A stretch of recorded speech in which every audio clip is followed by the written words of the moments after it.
What do you think of when you hear the word debt? Now, your mind likely jumps to financial obligations, loans, credit cards, mortgages.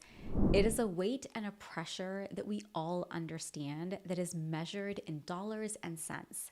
But in 2023, Microsoft shared a report called AI and Work, highlighting another kind of debt that we all carry called digital debt.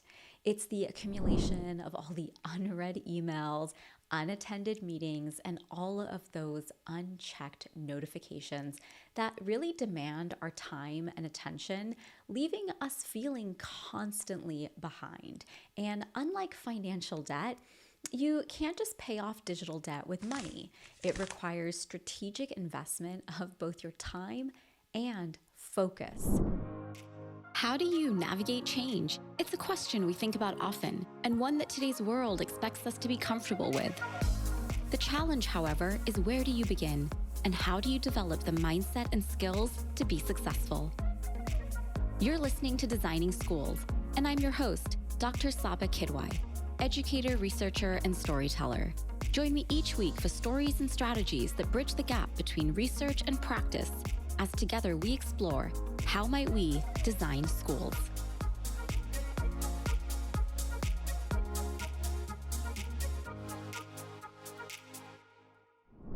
According to Microsoft, nearly 2/3 of us are absolutely battling to keep our heads above this digital tidal wave that we are struggling with, not just in terms of the volume and the number of notifications, meetings, and all these other things, but also the pace at which this debt is accumulating.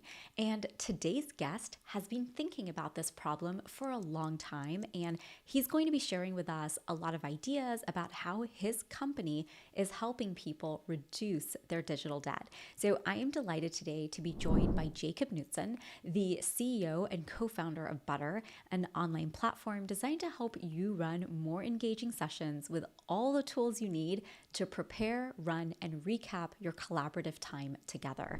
And if you have used or attended any Butter session at all, you know right from the time you hit the link, it is a completely different experience. And he's going to share with us, just like how with financial debt, digital debt needs a plan for repayment, a way to reclaim our time, our focus, and most importantly, our capacity for creativity.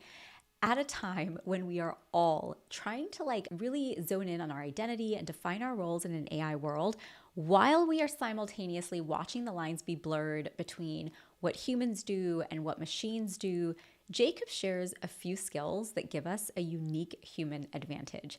And at the top of that list is facilitation.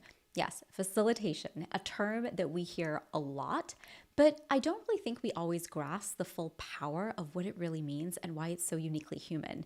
It is more than just a skill. It really is a superpower, especially in today's digital age with so many complex issues and time and this digital debt. So why is this important? In our collaborations with organizations, one of the first steps is to really being able to find common ground in the language that we use, especially with AI. Words like, what do we mean by creativity? How do we define collaboration in a context where both humans and AI are contributing in some way? These questions are not just semantic. They're foundational to really being able to build workflows that are not only efficient, but also intentional and human-centered. And since we use the word facilitation a lot in this episode, I begin by asking Jakob, what does facilitation even mean? People define facilitation so many different ways. It's insane. I think the best way that I've heard it is helping people come from A to B, like guiding people from A to B to towards a particular outcome. I think there's a very big focus there on being the guide, right? So it's not about telling people where to go; it's about guiding people where to go. And that kind of feeds directly into this. And oh yeah, a few things that are super important in terms of facilitation, which I think is often said. Facilitating a session requires you both to set up things before, facilitate actively during, and consolidate things after, right? So there's a lot in facilitation that goes towards structuring things before the session takes place. Some people think that facilitation only starts when the session starts. I think it's very important to kind of have everything in mind before that.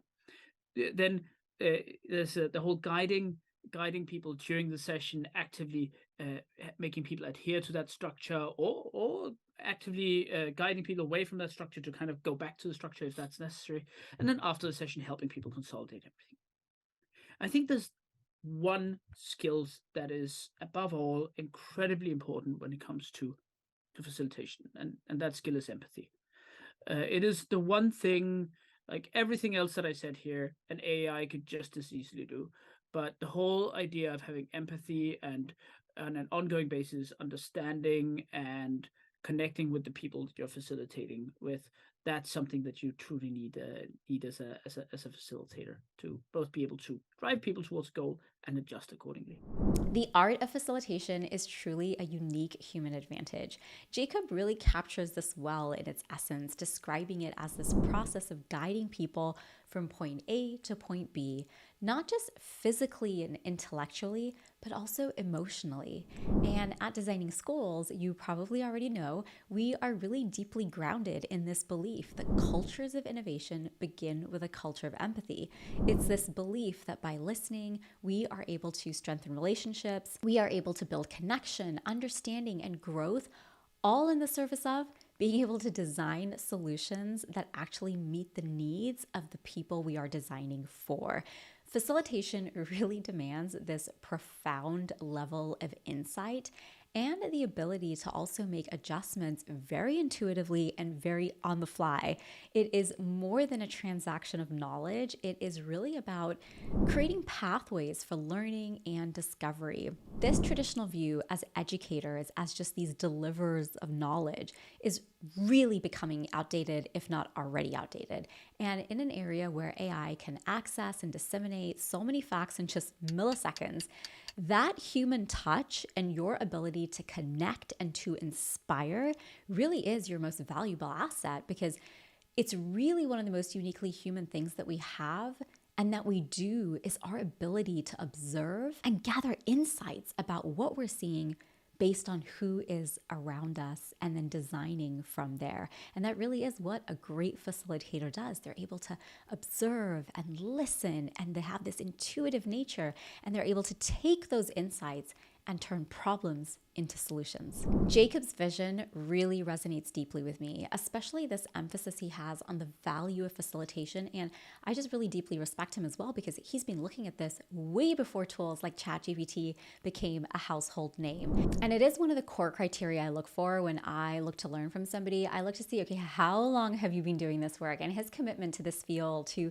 really nurturing this culture of empathy and innovation, is both not just inspiring, but essential. And so I am so eager to hear from Jakob himself about the story of how Butter, a tool designed with all of these principles in mind, came to be, especially when we live in a world with so many digital tools. Why create Butter? The big thing and the big reason why we built Butter was because we believed that the future would very much, or the skill of the future would very much be that of active facilitation, and being able to facilitate meetings, trainings, workshops, educational sessions is one of the most important things that people can get, or one of the most important skills that a person can acquire in the future. And I think I wouldn't say that AI changes this, but AI in many ways superpowers this development.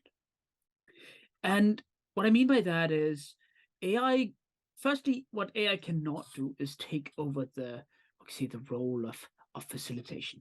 It cannot suddenly go into a session and start driving people forward and kind of get them towards a goal. That's what people are there for. And but what an AI can do is support and superpower facilitators. And that kind of depends on a lot of different things, or it depends on different things based on where you're at in the setup of the session. So, very concretely, right? If you look at any type of session, and I don't particularly like the word session, but it kind of covers a lot of different things, right? From classroom settings to workshops to even the everyday meeting. There's always kind of a before, a during, and then after this session. And And AI can kind of come in and support the facilitator or the host at any kind of point of the session. And before the session, the AI can help you generate ideas and ensure that everything in that session is incredibly well planned, that you've set up everything and can help you craft the perfect agenda, define the specific action points that you need depending on the outcomes that you desire. And there's a lot of kind of helping you fill in the blanks that we're also seeing AIs help in a lot of other places. And that's exactly what they can begin doing there for kind of setting up the perfect session. During the session, the AI can in many ways become your extra set of eyes and ears, right? There are a lot of things, there's a lot of impressions that you receive during the sessions. It's very tough as a facilitator sitting there powering through a session of 10, 20, 50 people and trying to take in everything and know exactly where you need to set in and what you need to say. And the AI can help you there be that extra set of eyes and ears, like taking context sensitive information out of chat, like understanding, okay, looks like there's like a set of questions around this particular area. Let's pull that forward. Or like a lot of people have just posted this particular piece of information. That's super interesting. Let's take that forward. Or we know that, okay, now this person in the more say dumb sense, this person has spoken a lot, but there's this cluster of people that have not spoken a lot, right? So there's different levels that the A can help you during the session. And then after the session is maybe where we at least see the most normal use of the AI, or the least imaginative sense of the AI, but extremely important use of AI, namely consolidating the information from the session, be that everything from the recording, the transcripts, the documents that have taken place, almost creating like a trove of knowledge based on what's taken on in the session. So that's kind of what we're seeing, how we're seeing kind of AI play together with the role of facilitation in sessions and of course the role of butter in the future. AI augments the facilitator, and Jakob shares so many great examples, from being able to brainstorm ideas for how to support your group to identifying areas you might miss and consolidating all the information from the session. One of the methods that I teach for facilitation is design thinking. And if you are remotely in my circle, you have absolutely heard that term before. Design thinking is both a method and a mindset. And like I said, if you're a listener of the show, you've probably also either seen or heard about my documentary. And one of the interviews that we did that you might remember was with Stacey Lamb. And in that interview, Stacey Lamb shares that educators are inherent design thinkers. We are already facilitators, but there's just so many barriers in the way that we've forgotten how to do it and practice it often. And so the challenge really is that we have become so far removed from that practice. And now the opportunity AI presents is to really revisit and to own that role. It's also an incredibly lucrative industry. And so I asked Jakob, how does one become a facilitator if that's the career path they're interested in? Yeah, I love the question because, like, my first reaction is I have no clue. So, it's like I don't know. Um, uh, there's so many different people out there that say that. So of course you can learn a lot of the core skills that are related to facilitation, right? I mean, empathy is of course one of them, and I believe the top one. But there's also structure.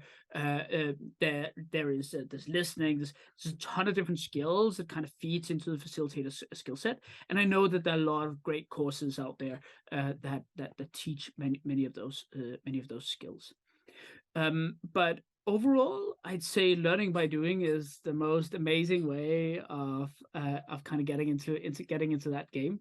So just by actively trying to facilitate whatever sessions that you might be part of, be that from the very beginning, be that a class project or whatever that you can kind of facilitate, or a team meeting, stand up or whatever, but just taking ownership of all kinds of meetings, sessions, projects, whatever you're part of, and actively facilitating that, not as a leader, but as a facilitator. is, I think, the best way of starting to kind of acquire those skills. There's many different applications for virtual facilitation, but what I particularly appreciate about Butter is it's not just a tool with lots of amazing features, it's really a community. And one of my goals is to connect my community, you as listeners, with not just resources and ideas, but also people you can continue to learn from and bring into your network by watching not just what they share and create, but how they do it. And the Butter team is just famous for building in public. Leaders are facilitators, and Jakob talks about the importance of learning by doing, but he also practices it. And when you follow the Butter team online, you will immediately feel how they practice this, how they live what they believe in this idea of learning by doing, because it's just what they do every single day. And it's one of the best examples of empathy I've also seen for creation of a product. Jakob and his team are just the epitome of what it means to solve the right problems that meet the needs of the user. And so I asked him to share a little bit with us about how he cultivates this culture and why it even matters to him to do so. So let me start off why it was important to me, and that's because again, learning by doing and learning by failing, right? So before Butter, I built a previous startup together with my two co-founders, Adam and Chris, within the world of game streaming, and the one big thing that we failed in doing there was understanding the problem. The one big thing we failed to do there was talk to users. So and again, that was a lot of time, a lot of blood, sweat, and tears put into that one project, and it really hurt when we had to shut it down in early 2020. And I promised myself that I would never be this blind again. Or maybe more pointedly, never be so that deaf again. And that was basically why defining the problem was the very first thing that we set out to do when we started Butter way back, making sure that we fully understand what problem it was that we were solving for users, why Butter needed to exist, why we needed this software in the world, right? There's so many other tools and apps and so much other software in the world. Why does Butter need to exist? And the reason why Butter needs to exist is because of a well-defined problem. And the only way you can figure out whether that problem is true and real is by talking to users. And almost obsessively so, right? I think in the first half year of building Butter, I personally spoke with between 300 to 500 facilitators of all sorts, like from teachers to consultants to trainers, design sprinters, coaches, a lot of different names for people facilitating stuff, to understand this problem. And again, so that's I think is very much why we're out there, and we love to interact, and we love to be continuously kind of kept honest of on whether we're still solving a real problem for our users and whether our users still really care about what we do. I hope that makes sense. Yeah, no, and that's a really profound statement because you're right. It's not just about defining that problem once, it's about being Mm. able to continuously, as it like, is the problem evolving, So then how does your product evolve and like all of these different things as well? That's a very Yeah, idea. yeah, and it's even I wouldn't say more profound, but it's even deeper than that, because as your product changes, the areas that you end up moving into with your product, like the problems that it starts solving, they also change. And the users that you kind of pull in, they turn out to have new adjacent problems. And we continuously need to assess, which of these adjacent problems do we want to tackle and which do we need to leave behind, right? Or which don't we need to tackle? So like continuous understanding of problems for all of the users that we have using Butter on a very frequent basis. It's so key to continue to understand that, which is also why I think which is why I interact so much very publicly with our users, and why I think to this day I still speak to 10 to 15 different users, customers, whatever, per week. So yeah. Yeah, no, it definitely shows. So I'm curious though, how do you prioritize those adjacent problems? Mm, great question. It's tough. It's really tough, right? And we have countless discussions on that. I think the biggest one is understanding like whether we see a cluster of adjacent problems that still lie within our overall kind of within the overall problem that we're solving. Like so I'll give a very specific example. We've had a lot of users that have asked for, hey, can we set up an event sign up page and take money for our events via Butter? And it's something that makes sense. Like Butter is used for a lot of different types of events, so it's something that makes a lot of sense.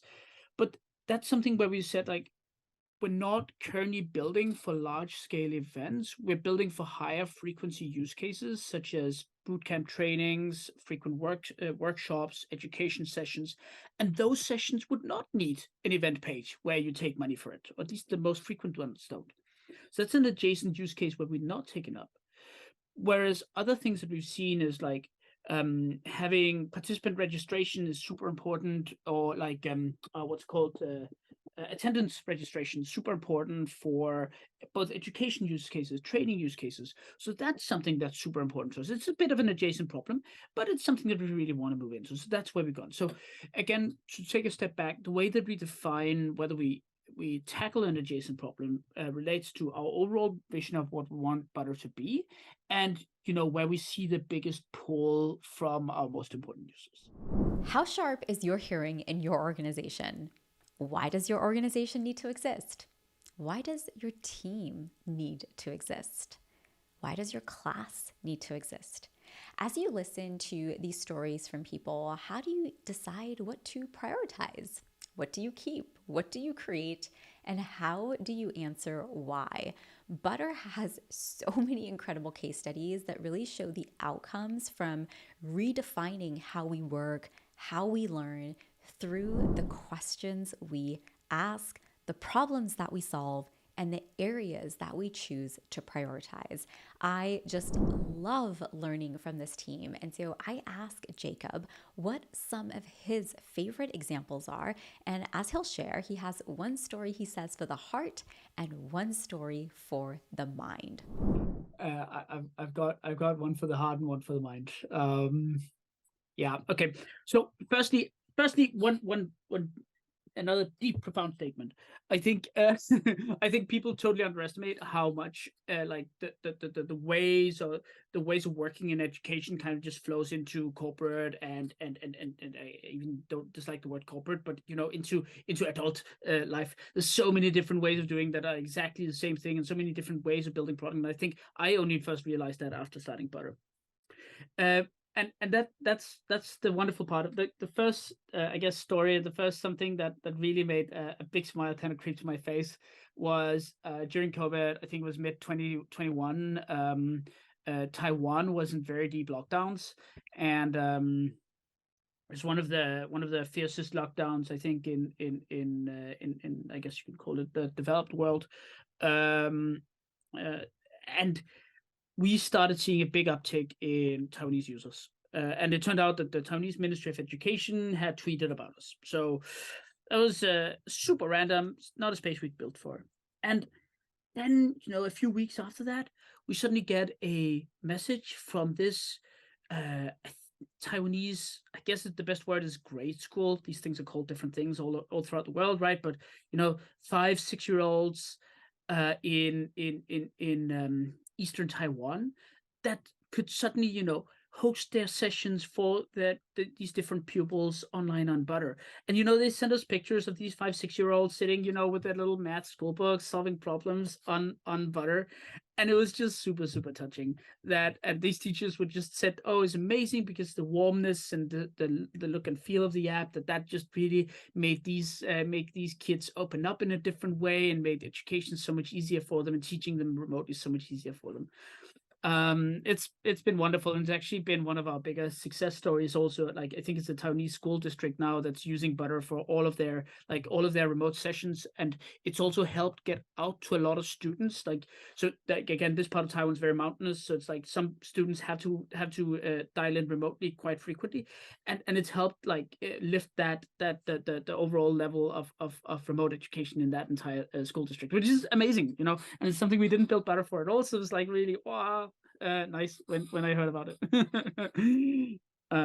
So I guess that's one for the heart. I mean, not even just with the heart, but I mean, even just like the innovation, like being able to like solve for something like that, and being able to like have like there's that gap. And so being able to, even for them, being able to embrace something like that is something that like we didn't see a lot of people do. Yeah, I agree, and I I thought it was amazing, and I also I've been very impressed with almost the grit of teachers throughout COVID of just finding solutions.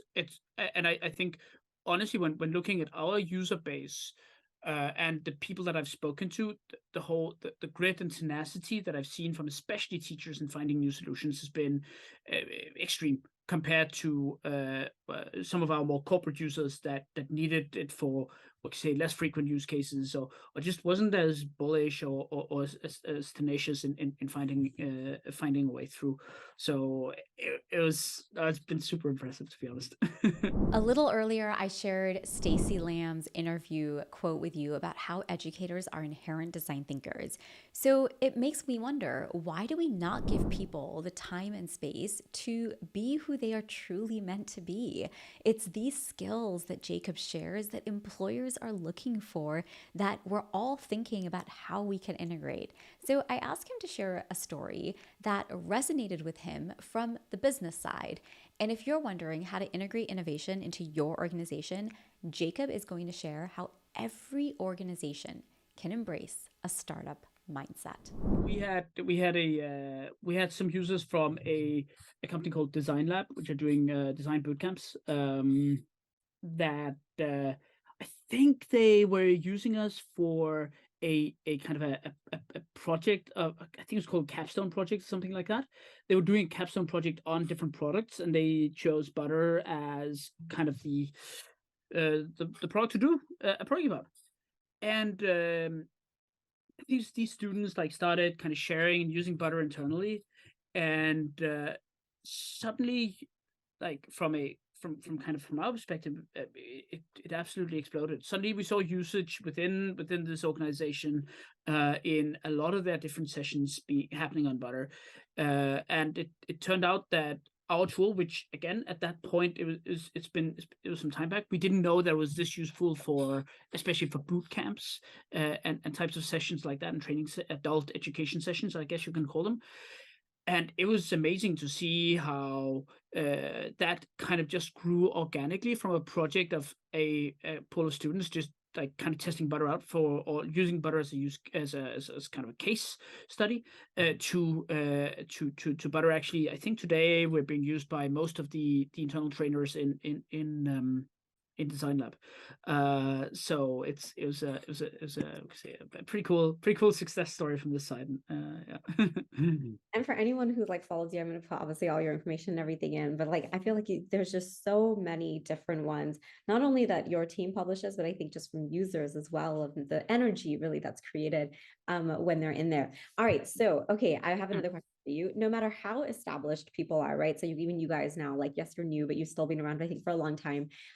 With how quickly things are changing, I feel like that startup mindset is something that almost like everybody needs to be able to adapt today, no matter how much of a legacy organization it is you have. And there was one particular blog post that I had read of yours where you shared like these 3 responsibilities, like setting and maintaining a direction, hiring great people, and raising money. But I think like the one that I really liked from that was the depth and like the specific strategies you talked about when it came to setting and maintaining a direction. Because to me, that's where I see most people really, really, really struggle. You can't always get rid of everyone you have and hire new people.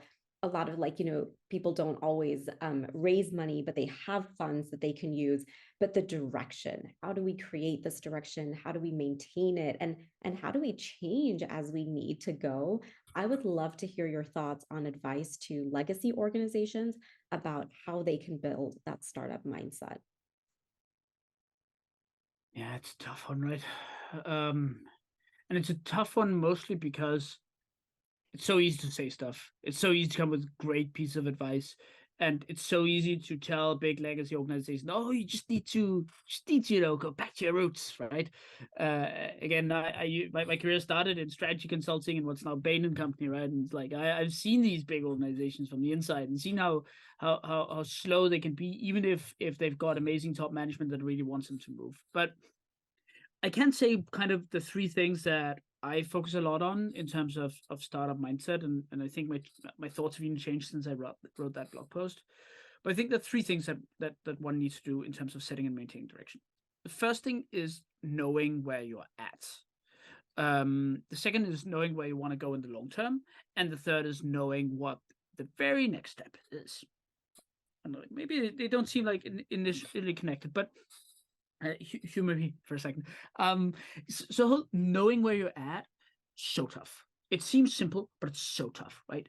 And the reason why it's so tough is because you have to be brutally honest with yourself and with your organization in truly knowing where you're at. Are you currently succeeding? Are you failing? And it's roughly not even. It's very often not even that black and white. Very often just somewhere in between. You're succeeding some places and failing other places, right? But you need to be just as honest to yourself in terms of when things are looking super rosy and kind of just dialing that down a little bit. And like one example was during COVID, again, this whole Taiwan educational like use case that we saw, lots of people using us during that time. But in many ways, we knew it wasn't sustainable, and it wasn't, because as soon as the schools, educational universities opened up there, we saw a huge dip in our usage in Taiwan, right? Because a lot of people went back to the physical world, right? So it's not a bad thing, but again, everything looked rosy and amazing there, so we had to be honest. No, it's like some parts of what we're doing is working, but we cannot sit there and pat ourselves on the shoulders and think we're doing awesome. And again, the same thing is, not think that everything is bleak and dark when it's dark. Like look to those glimmers of light, not just for optimism and positivity, but for direction as well. So again, knowing where you're truly at, where you're succeeding and where you're not succeeding is incredibly important. Yeah. Knowing where you're going in the long term is important to keep yourself honest and make sure you do not become misguided. Again, back to this whole like how do we constantly prioritize the problems that we're solving and where we want to change and which adjacent use cases we want to kind of solve for. And that is about being honest to what it is that we truly want to build with Butter, which is solving synchronous collaboration, synchronous remote collaboration. That's what we want to solve, right? So there's some things that we don't want to solve, but this is definitely what we want to solve. So it's like about always kind of going back to that, that beacon, that long-term beacon. That's where we want to know. And the third thing is this whole thing about knowing what your next step is and continuously communicating that, because and that's something I've personally struggled a lot with in startups, is like connecting this short-term, scrappy, tactical, oh, this is where we're at now, and like tomorrow we have to launch this feature and whatever. And in 5 years we want to, impact 1 billion people, right? It's like, whoa, how's that even possible? It's and that's the whole thing about, okay, no, like if we know what the next step is and we continuously believe that this chain of next steps will lead us towards our long-term goal, then we're able to kind of set that overall direction and maintain it towards the end. I love that. But you said one thing in particular that I think is probably the hardest, and I'm just going to be like selfish here and ask this for myself for a moment, because this is to me when you're trying to do something. And I really think this is what you're doing it better. Like solving this thing of like synchronous collaboration is like, it's such a new problem that like so many people, like you're also helping people kind of like get over the bridge, right? Yeah. Like having that continuous belief, because it's so easy to do things and create things for the status quo, right? Yes. Like people will adopt 10 tools that are all the same if they align with the status quo. But even challenging that notion even a little bit requires that, what you mentioned, this idea that you have to continuously believe, I personally find to be one of the hardest things to do. How do you keep that continuous belief, not only for yourself, but for your team as well? Who says I keep it? Like, I mean, there. Overall, like, I think it's. I mean, sometimes it's a bit of a self-fulfilling prophecy, right? I mean, if you keep just hammering it into your own mind day after day out and day in, right, then you have to continue believing it, because you don't even allow yourself to stop believing it, right? You don't even allow yourself to stop and question, which sounds crazy in a way, right? But I think that's the only way, like, almost regardless of which change you're doing in the world, the only way that you can continuously keep that belief is really just restrain yourself in the questioning, right? Um, or at least only question at very fixed intervals. So it's like, okay, I'm only allowed to question my vision once every half year, right? Otherwise, I just believe in it, right? And then you put in mental blockers and you just keep on going, right? And that is roughly how I operate. I only question at very particular intervals of time, and then I keep on going. I think the other part is this whole tough thing about a good vision is that it needs to be concrete yet vague. Like, the way we've defined, like, we want to fix synchronous remote collaboration, like, that's just hard to argue with, right? It's like, oh, are we gonna be collaborating synchronously in 5-10 years? Yeah, I mean, probably are, right? Are we gonna be doing it remotely? Yeah, probably also, right? So it's hard to argue with. Can it be better? Yeah. Like, and I think the big question here is, can it be better? And that's what we're constantly, but that's maybe more a shorter term thing. It's like, hey, what's really wrong now? And that translates back to the whole problems that we discussed earlier. If we continuously identify what's wrong with synchronous remote collaboration at the moment and keep identifying that day by day and step by step, then we'll know that we're going towards this big beacon. And as to your second question on how I keep doing it to the team, well, that's more just constant reminders and the sharing of stories where we actually make a difference. And it means so much. And I feel and I know the team feel incredibly fortunate, or maybe feel huge amounts of gratitude in building a product that where we're able to interact with users in this way, and where users interact with the product in such a high level of frequency, because it allows us to see the impact that we have on a daily basis, and that's absolutely amazing. You guys shared, I think I saw the other day that you have like a Slack channel too, yeah, where like the stories come in. Yeah, exactly. Yeah, it's so amazing. It's like the That's, love Slack channel. It's like yeah, I've heard. shared, and everyone's like, ah, the love. Yeah. That's amazing. So we started, sort of this conversation with like this like big picture vision. You walked us so nicely through like all these different steps, all these different things. I feel like the end of something like this, especially when people listen to episodes like this, they are motivated, they're energized, they're curious. If you had to share like one strategy or like one idea that would like help people move closer, like you said, right? Like you have these like bigger problems, but then like, okay, what can you do right now? What is that right now thing that you think somebody could do that would bring them closer to building, whether it's the skills, the trades, or trying something in what you mentioned? Yeah, it's an excellent question. I think the one big thing that I would recommend is just taking ownership over your meetings.